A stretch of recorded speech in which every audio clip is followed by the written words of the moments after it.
Double Olympic champion dies on Laila Peak. Olympic champion Laura Dahlmeier dies in tragic mountaineering accident in Pakistan. Body likely to be remain on mountains. Laura Dahlmeier, the celebrated double Olympic biathlon champion, tragically lost her life in a mountaineering accident in Pakistan. The 31-year-old athlete was struck by a sudden rockfall at approximately 5,700 meters altitude on Laila Peak, located in Karakoram mountain range on Monday. Let's unravel the full story in today's AI podcast deep dive. Okay, let's unpack this.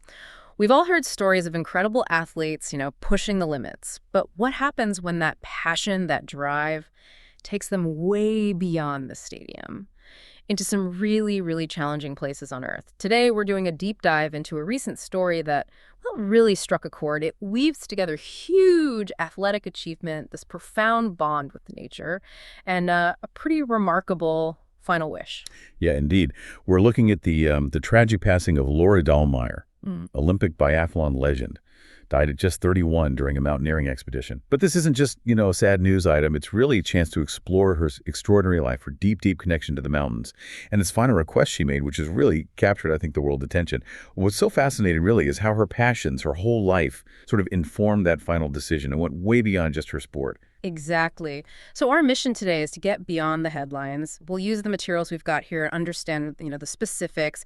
What exactly happened? What was this surprising final wish? And what's the legacy she leaves? I think you'll find her story gives some really powerful insights into living and maybe dying truly on your own terms, aligned with who you really are. It's just heartbreaking, isn't it?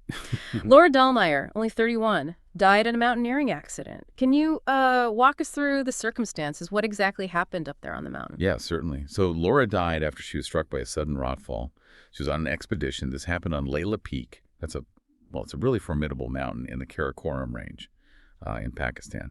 That whole region is just known for these massive, jagged peaks, treacherous conditions, a serious test, even for very experienced climbers.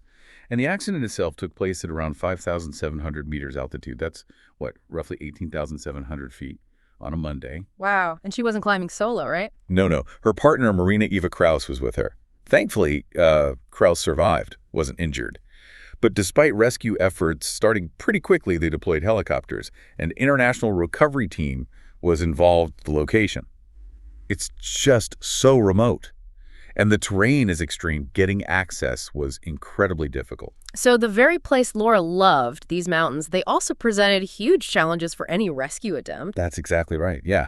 The rescue workers, they eventually reached the site on Wednesday, but they found she'd already succumbed to her injuries. The thinking is she most likely died instantly. Her body was located, a couple of days after the accident happened. And this is where the story takes that turn, revealing just how deep her connection was. It becomes incredibly poignant. Her body will likely stay on Laila Peak. But that's not just about logistics, is it? It's something more. No, absolutely not. It's about her final wishes. Very profound, very specific wishes she'd made. The authorities have confirmed, her body will likely be left there, honoring a request she actually put down in writing. Wow, that's a powerful thing to do. How did her family or her team let people know about this? Well, a statement went out through her official Instagram account. It explained her decision quite directly. It said, it was Laura's clear and written wish that in the event of such an incident, no one should risk their own lives attempting to recover her. She asked that her body remain on the mountain. And crucially, her family fully supported this. They asked that her wishes just be respected. It almost sounds like she understood the risks deeply. Maybe not a premonition, but a very clear-eyed view of what could happen, and a very specific desire for what should follow, if the worst occurred. Did she ever talk about this before, this idea of a mountain resting place? She did, actually. There's a local government spokesperson, Fazullah Farrak. He spoke to Bild, the German outlet. He said Dahlmeier had previously talked about this dream of being buried in the mountains. He even quoted her saying, "I want to be buried in the mountains. That's my dream." And remember, she was climbing in Pakistan's Hushi Valley. It's known for being incredibly rugged, beautiful, but also extremely dangerous. It's one of those remote, almost mythical landscapes that really draws adventurers, people seeking that pure wilderness. That context just emphasizes how deep that love for these places ran. Wow.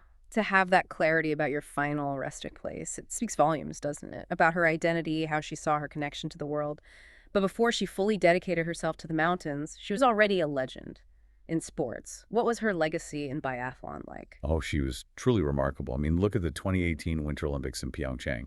She took home 2 gold medals there, sprint and pursuit, and that made her the first female biathlete ever to win both of those events at the same Olympics. She also grabbed a bronze medal. Just incredible games for her. And it wasn't just the Olympics, was it? Her achievements went further. Not at all. She was also a 7-time world champion. And biathlon, for anyone who doesn't know it well, it's incredibly demanding. You've got the cross-country skiing, which takes immense endurance, combined with rifle shooting, which needs just incredible focus and control under pressure. It's an extraordinary mix of, physical power and mental strength. And then, after reaching the absolute peak in that sport, she stepped away, pursued these other passions that were clearly just as vital to her. Exactly. She retired from professional competition in 2019 and then dedicated herself to mountain climbing and environmental causes, which really highlights that her passion for the natural world wasn't secondary. It wasn't just about competition for her. It was this deep personal connection to the outdoors. Yeah. Her passing definitely sent shockwaves through the sports world. I remember seeing those statements from the IBU and the IOC. Yeah, they were numerous, and you could feel the depth of the loss. The International Biathlon Union, the IBU, they called her, one of the greatest athletes to grace biathlon. Very heartfelt. And Kirsty Coventry, the IOC president, she noted she lost her life in her beloved mountains. She will be remembered forever. So her impact, it clearly went way beyond just biathlon. It touched the whole Olympic community. And it wasn't just the official bodies. Her fellow climbers, the people who shared that world with her, they felt it deeply too. Oh, absolutely. Thomas Huber, a well-known climber, a close friend, he was actually part of the rescue attempt. He posted this incredibly emotional tribute online. He wrote something like, Laura, your tent is empty now, but your energy shines through those mountains for eternity. All the pain can hardly be described in words. It speaks to those intense bonds people form in those kinds of extreme pursuits, and the profound loss when someone's gone. So reflecting on all this, Laura Dahlmeier's journey, what does it mean for us? It's such a powerful reminder of a life lived with just incredible dedication, both in sport and then in chasing adventure in the mountains. Her death is, well, it's a huge loss, but those final wishes, they offer this really unique perspective, don't they? On life, death, and this unwavering connection to nature, almost spiritual. Yeah, and if we try to connect that to the bigger picture, her story really challenges us and makes us think about what it means to truly follow your passion, even when that path involves immense risk. It kind of highlights this profound idea. For some people, the deepest sense of self, that connection, isn't found in safety. It's found right there, embracing the risk within a landscape they love. Her choice to remain on Laila Peak, it wasn't just practical, was it? It feels more like this fundamental human desire to be part of the earth, turning death into this ultimate act of belonging to the place she cherished.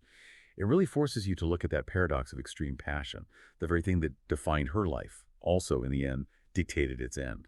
It sort of blurs the line between living for something and dying because of it. So as you think about Laura Dahlmeier, her final climb, her legacy in the mountains, maybe consider this. How might her incredibly deep connection to that landscape and that courageous final request, how might that inspire you to think differently about your own relationship with the world around you? And about what it really means to live a life that is authentically, maybe even unyieldingly your own? What ethical considerations are involved in honoring a mountaineer's wish to remain on the mountain after death? Don't forget to comment it. Thanks.